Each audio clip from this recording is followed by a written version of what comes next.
Hello, I'm Casey Aiken, and this is 21 This Week. Coming up next, how to rate the outgoing Hogan administration and what can be expected of the incoming Wes Moore administration. Montgomery County Council welcomes 6 new female council members, and MCPS is accused of promoting LGBTQ book in pre-K. Our panel of insiders will give you the story behind the story. We are joined by former County Council member Nancy Floreen and Mark Uncapher, Secretary of the Maryland Republican Party. Stay tuned for these stories and more on the next 21 This Week.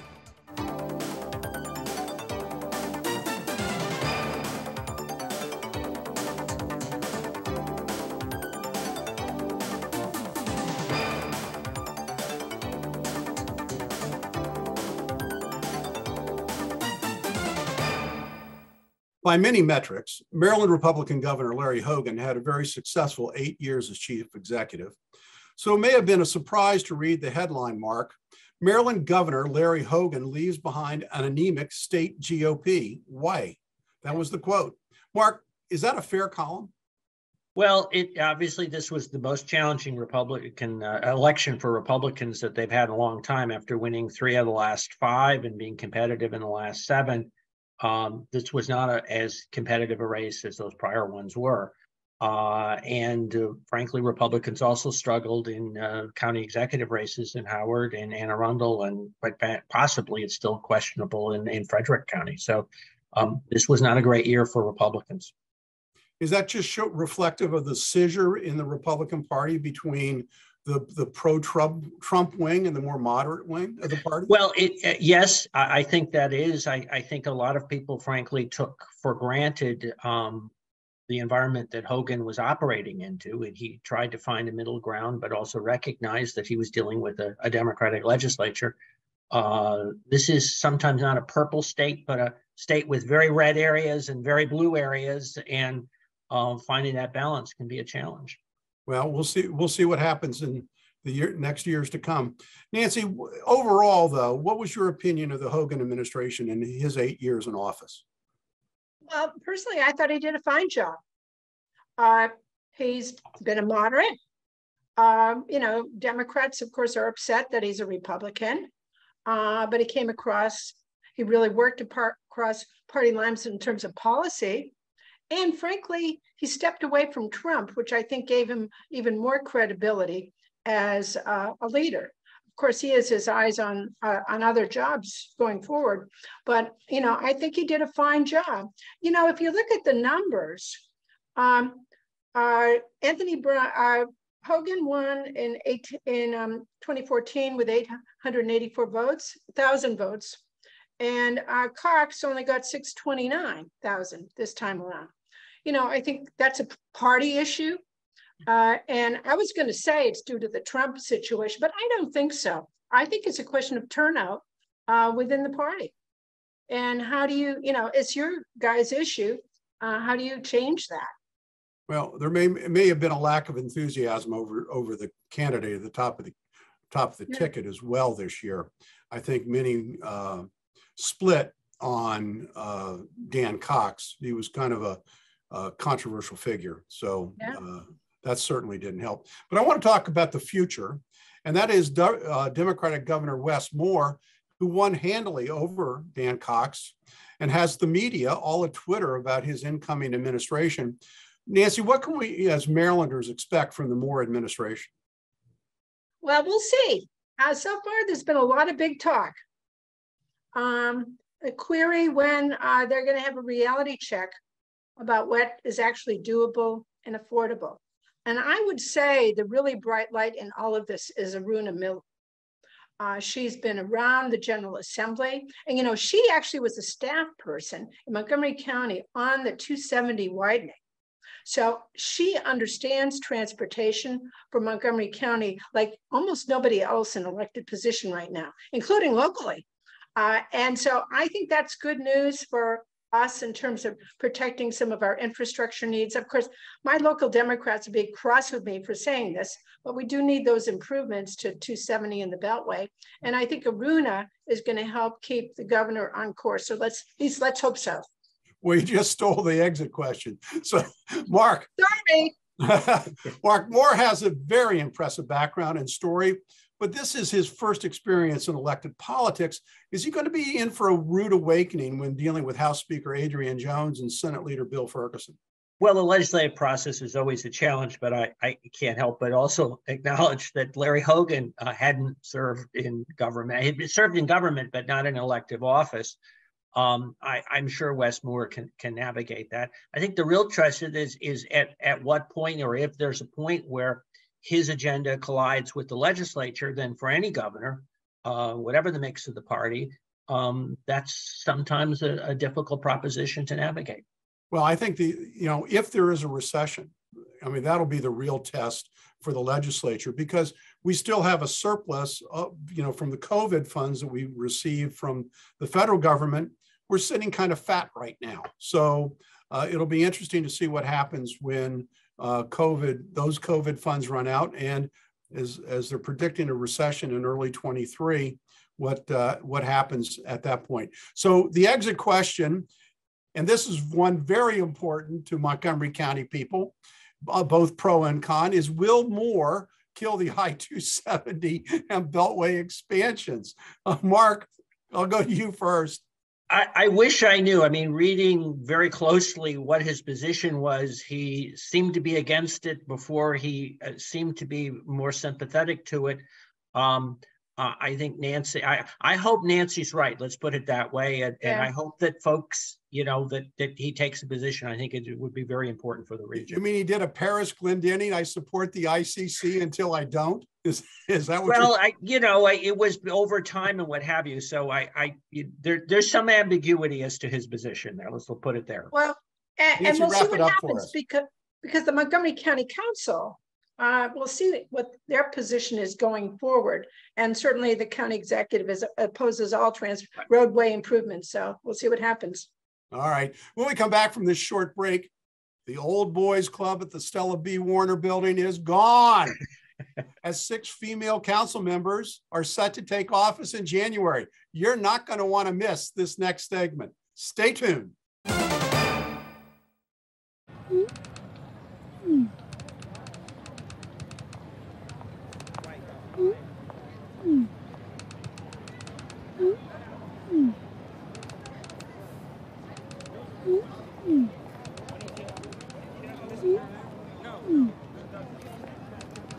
Don't ignore the subtext.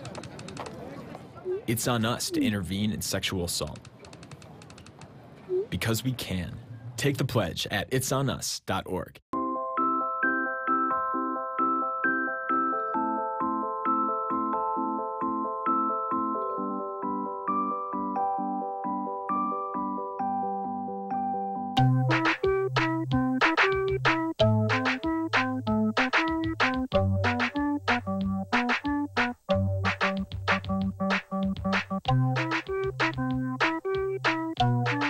Start a story. Adopt at theshelterpetproject.org.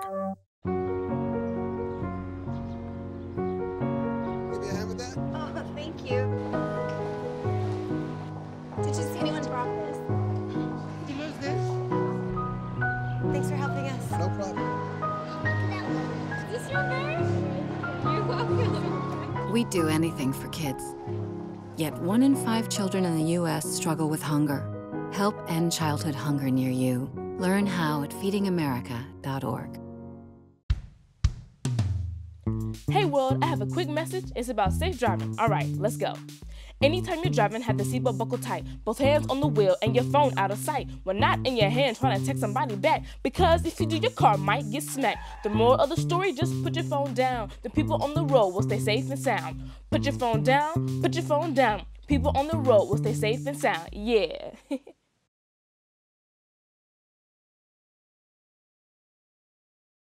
MCM's Party with a Purpose. Mix and mingle with the new majority women county council members and other leaders making a difference. emceed by NBC4's Sean Yancey. November 30th at the Silver Spring Civic Center. Go to mymcmedia.org for tickets.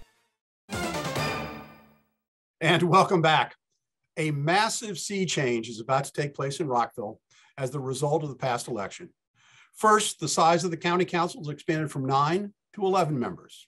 Second, as a result of term limits, Several long-serving and popular council members have been forced off the council. And third, the old boys club that some call the county council is no longer. As 6 new council members take office, all of whom are women. Nancy, you're on the hot seat here because I can't imagine anyone better to comment on the changes that will go on at the council level. What are we going to see? Well, you know, that remains to be seen. Let's not assume that women are a lot different from men in a lot of things. So we'll see what happens. I think the visual is great. There are more women in Montgomery County than there are men. This is just a statistical fact. So that's a good thing.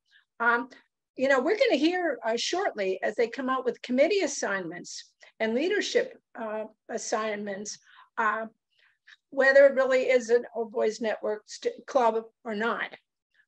Because the incumbents are now making the decisions about who's going to lead the new committees and the like. And we'll just see how that parses out. Who will be chair of these committees?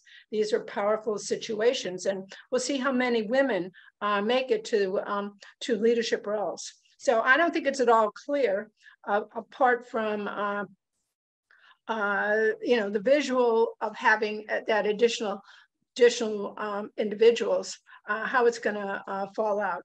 I don't, you know, I've always counseled women, you know, you want to be involved where the money is.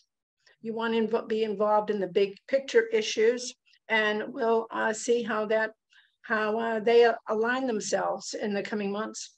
So when are they sworn in, Nancy? December 5th, coming on up. So will they be voting on who will be council president and who council vice president? Yeah, that'll have to be done. Is that a done deal already? Well, probably. Don't know. I mean, technically it is already based on the old council, but the new council could change that. Anything could happen. Yeah. We'll see how you know what's going on in the room where it happens. It's where it's happening right now. Okay. So Mark, you know, one criticism that is often lobbed at the county council is that it's anti-business. I know that comes as a shock to you. But let's face it, most elected leaders in Montgomery County come out of the civic activist community, like social justice warrior Will Jawando. They're the norm. So with the election of Marilyn Balcombe, who has a very moderate background and served as president of the Gaithersburg Germantown Chamber of Commerce, president, you know, along with Sid Katz and Andrew Friedson, is there going to be more balance to this council? I'm hopeful. I think that's one of the things that folks wanted for when they were pushing for an expanded council. It's also one of the things they wanted when term limits, which were put in, to provide more opportunity for a rotation of leadership. So I hope that's the case. But I do have to kind of acknowledge this is still Montgomery County. And it's still Montgomery County. You know, that hasn't changed yet. Well, you know, I still remember when all 9 members of the county council went to the board, you know, the regional council of governments, and, you know, voted against expanding, you know, the bridge across the Potomac. And I'm thinking, you know, there's got to be a sea change here somewhere. Yeah. Nancy, I forgot to ask you one question: is how long is it going to take the members to become effective and operate effectively? Well, we'll see. We'll see. It shouldn't, you know, there's a certain amount of learning curve. And also, what are the right issues for them to be engaged in? They'll have to figure that out. I will say, in response to the last question, though, I've heard a rumor that there will be a committee that's just economic development. We'll see if that pans out. But that would indicate giving economic development issues a priority. The real question, though, you know, the problem is the council can say and do a lot of things, but it's the county executive who implements things. And we have elected, once again, a person who is not on the side of the big businesses. Everyone's for the, you know, the individual person, but the bigger businesses who hire the, you know, the most employees, who serve the larger population, and who actually create business for the small businesses, they tend to be left out of the picture. And I think that's a real problem for us going forward. Any final thoughts, Mark? Yeah, well, I was going to say, I really agree with Nancy's comment before about, advising new council women, but I think it's appropriate for all council people to focus on the financial issues. And you touched on it before. We could be coming into a very challenging economic environment. So those are issues that should be front and center. Too often the council has focused on sort of more performance issues, press release issues, and less the really hard questions of government and paying for the services that government provides. Well, I'm going to let you have the last word, Mark. We're going to go into our final topic for the day. And that is Fox News has reported that Montgomery County, Maryland's wealthiest school district, has unveiled a new LGBTQ-inclusive book list for elementary schools that teaches words like intersex and drag queen to children in pre-K and as young as 4 years of age. Mark, over the past 2 years, we've seen uprisings. We saw them in Virginia, which resulted in the election of Governor Youngkin, and parents who have questioned what is being taught in public schools. Recently in Dearborn, Michigan, the Islamic community complained and pushed back against the inclusion of LGBT learning plans in school lessons by stating, keep your dirty books in the closet. And they were successful in getting those plans overturned. Do Montgomery County parents really know what is being taught in the MCPS schools? Well, I think there's the other half to what your question, it really over the last 2 years is post-COVID. And part of, and not just Montgomery County, but across the country, parents are frustrated with education, and they're frustrated with what they saw during COVID when they were more exposed to the curriculum. And they're also frustrated with the results. We've had an educational catastrophe over the last 2.5 years as a result of COVID, but also as a result of the shutdown in education. There's a great deal of frustration. And I think this particular curriculum issue feeds into that, because while we've had this decline in results of education, educators appear to be not focusing on addressing what are serious challenges, but instead focused on a more of a sort of a social issue agenda. So Nancy, that kind of is the summary question is, why can't we just get back to teaching regular reading, writing, and arithmetic? Because our test scores for 20 years have been declining. It's not just a post-COVID issue. Well, I don't disagree with that fundamental priority. But have you actually looked at what you're talking about? I have a guest here, if I can wake him up. Here we go. This is my puppy. Yeah. And the book is called Pride Puppy. The book is an ABC rhyming book about a lost puppy.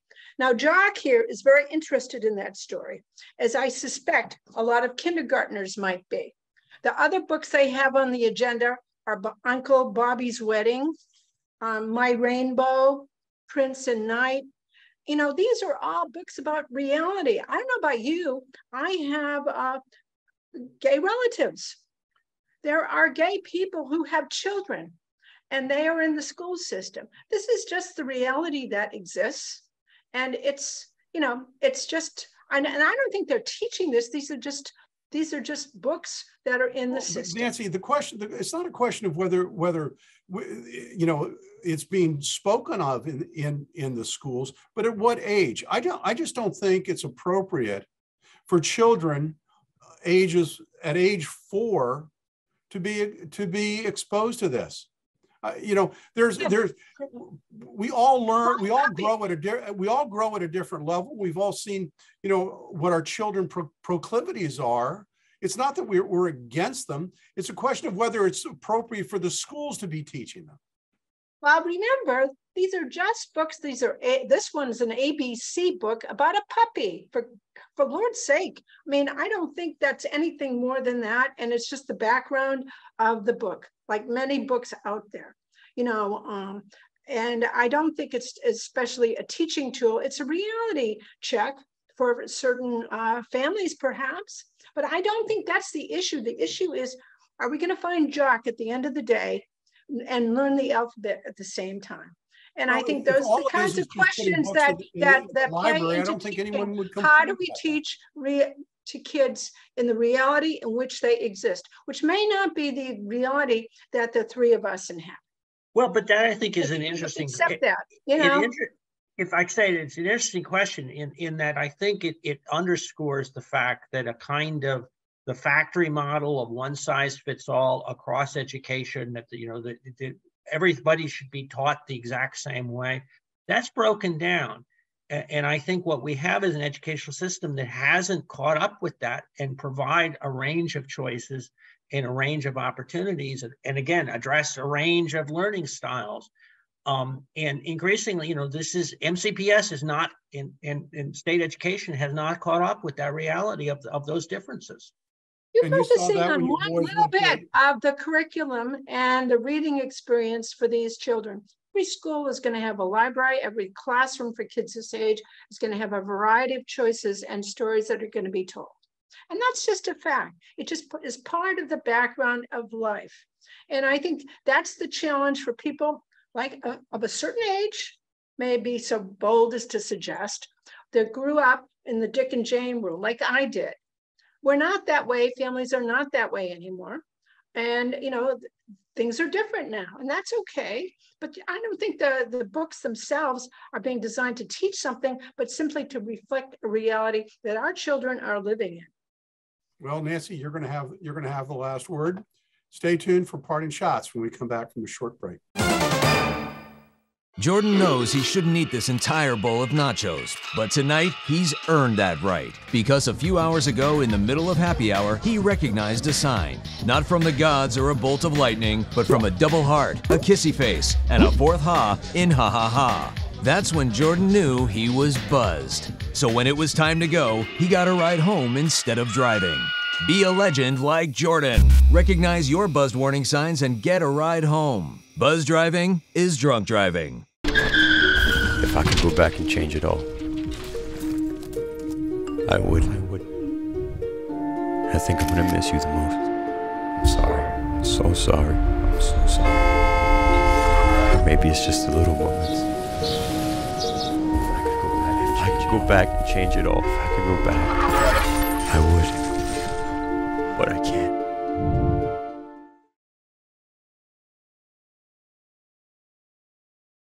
Jordan knows he shouldn't eat this entire bowl of nachos, but tonight he's earned that right. Because a few hours ago in the middle of happy hour, he recognized a sign. Not from the gods or a bolt of lightning, but from a double heart, a kissy face, and a fourth ha in ha ha ha. That's when Jordan knew he was buzzed. So when it was time to go, he got a ride home instead of driving. Be a legend like Jordan. Recognize your buzzed warning signs and get a ride home. Buzz driving is drunk driving.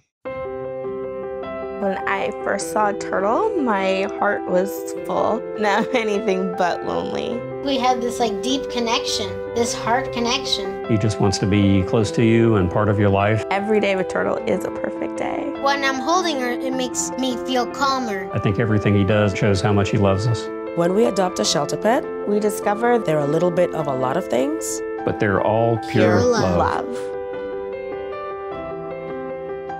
MCM's Party with a Purpose. Mix and mingle with the new majority women county council members and other leaders making a difference. MC'd by NBC4's Sean Yancey. November 30th at the Silver Spring Civic Center. Go to mymcmedia.org for tickets.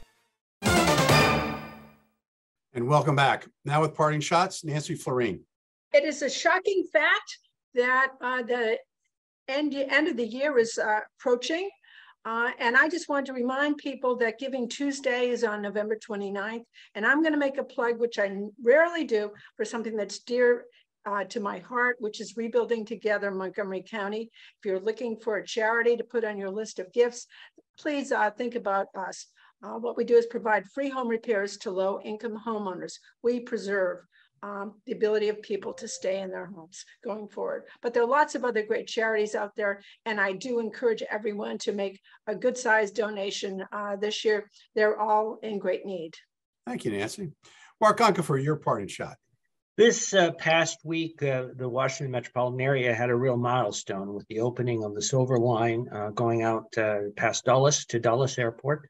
And this is a really important improvement to the area. It's also a reminder to Maryland. I have to say, I spent time with a lot of Virginians of all party swipes, and they have embraced a all solutions approach to transportation. And I think it's something we ought to be doing in Maryland as well. Thank you, Mark. Now, November 19th commemorates the 159th anniversary of Abraham Lincoln's Gettysburg Address. And I think in these troubled times where we see a lot of division amongst our political parties, it's worthy to note a few of the words from that stirring address that he delivered, because there are those who are now talking that we are in our own civil war. But 77 years ago, our fathers brought forth upon this continent a new nation, conceived in liberty and dedicated to the proposition that all men are created equal. That's the most steering line of the speech. It summarizes who we are as Americans, and it summarizes the great responsibility that we all have to strive for as Americans. And I'll just conclude by saying with the last paragraph that Lincoln delivered. It's rather for us, the living, we here be dedicated to the great task remaining before us, that from these honored dead we take increased devotion to the cause for which they are here. Gave the last full measure of devotion, that we here highly resolve that these dead shall not have died in vain, that the nation shall have a new birth of freedom, and the government of the people, by the people, and for the people shall not perish from the earth. The American experience is a great experiment. I hope it survives another 200 years. I wish you all a happy Thanksgiving. For 21 this week, I'm Casey Aiken.